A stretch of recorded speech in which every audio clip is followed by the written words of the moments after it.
Yan, inipoxy ko mga ka-vloggers yung ano, camera ko. Ayan o. At yan ang nabutas o. Nabutas yan o. Yan.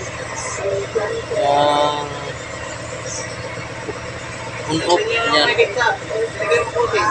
Pamilya na naman, Megit.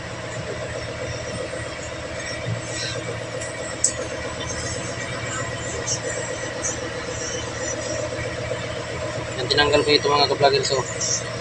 Didikit ko dyan. Inipoxy ko yung paikot para hindi siya pasukin. Yan. Testing natin mga ka-vloggers mamaya pag gumana.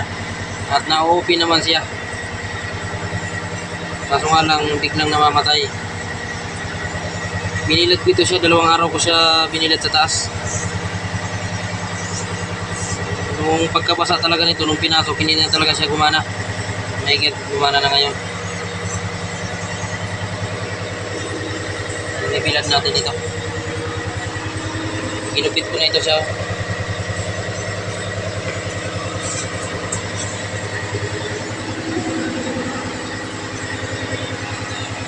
Ayan.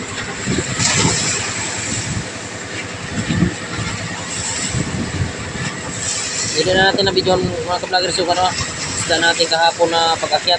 Bali, ano pala natimbang natin nun? 170. Lahat ang natimbang, isda natin. Tapos may naghingi ng ano nasa 7 piraso yata na hingi sa akin doon. Nasa ano pala yung 180 lahat. Testing natin ito mamaya pag video. Kung gagana. Puro epoxy na. Ito sa harapan ng sag. Ng sag yan sa harapan.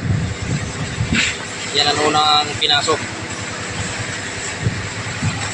Puro epoxy muna ito. Wala pa tayong pambili. Tsagaan muna natin ito habang nandito sa laot. Wala tayong pambidyo. Hindi kasi pwede ang cellphone at mahalo no.